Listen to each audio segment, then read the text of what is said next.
ফাহাদ, বলো তো বাবা, সপ্তাহের 7 দিনের কোন দিন সবচেয়ে উত্তম?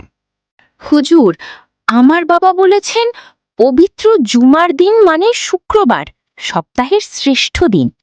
মাশাল্লাহ, ঠিক বলেছেন তোমার বাবা। কারণ এই দিনটা মুসলমানদের জন্য ঈদের দিনের মতো।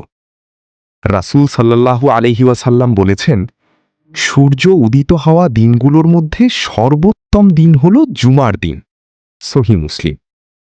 এই দিনে আদম আলাইহিসসালাম সৃষ্টি হয়েছেন, এই দিনেই জান্নাতে প্রবেশ করেছেন, আবার এই দিনেই পৃথিবীতে পাঠানো হয়েছেন।